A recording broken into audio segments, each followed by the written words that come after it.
Welcome back, viewers. Today, we're delving into a riveting tale that captivated the world, the arrest of the notorious El Chapo. Get ready for an immersive journey through the twists and turns of this gripping narrative. But before we dive in, if you enjoy unraveling true crime stories and staying up to date with the latest in-depth explorations, make sure to hit that subscribe button and ring the notification bell.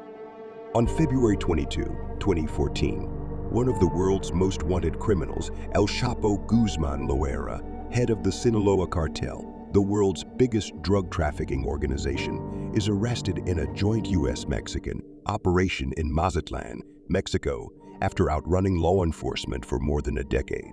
Guzmán had been the target of an international hunt since 2001, when he escaped from a Mexican prison where he was serving a 20-year sentence. During his years on the lam, Guzmán's elusiveness was celebrated in narco-corridos Mexican ballads, glorifying the drug trade.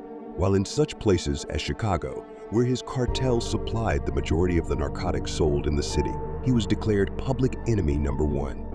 Born into poverty in the 1950s in the western Mexico state of Sinaloa, Guzmán dropped out of school in the 3rd grade. He became involved in the drug trade as a young man, and by the late 1980s had begun to amass power of his own as a trafficker. In 1993, rival drug traffickers tried to murder Guzmán at a Mexican airport, but instead killed a Roman Catholic cardinal whom they mistook for Guzmán, along with 6 other people. Soon after, Guzmán was arrested in Guatemala, then returned to Mexico, where he was convicted and sentenced to 20 years behind bars for drug trafficking, bribery, and conspiracy. While locked up in a high-security prison in the Mexican state of Jalisco, Guzmán paid off the staff and continued to run his criminal enterprise from behind bars. Then, in January 2001, he escaped the facility. Some accounts claim Guzmán was wheeled out in a laundry cart, while other sources suggest prison officials simply let him walk out. In the ensuing years, Guzmán hid out in the mountains of Sinaloa and other parts of Mexico and used violence, bribery, and a large network of informants to help him remain a fugitive from justice.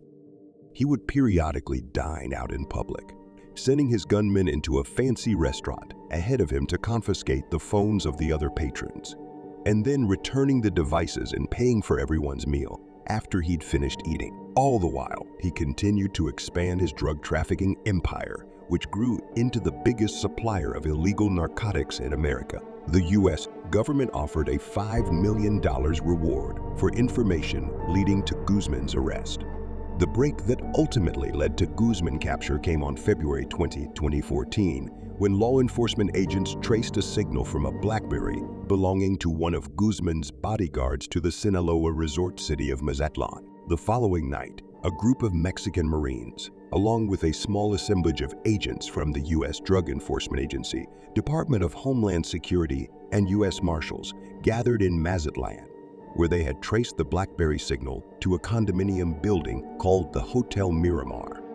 In the early hours of February 22, the Marines found Guzmán's armed bodyguard protecting the entrance to one of the apartments at the Miramar. Quickly realizing he was outnumbered, the guard surrendered and the Marines stormed the apartment. Inside, they found Guzmán, his wife and young twin daughters, and a personal chef and nanny.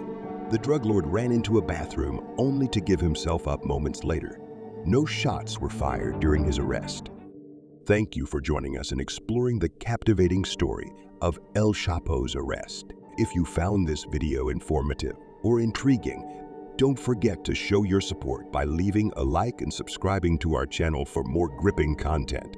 Until our next video, stay curious, stay informed, and above all, stay safe, and see you in the next chapter of our fascinating journey.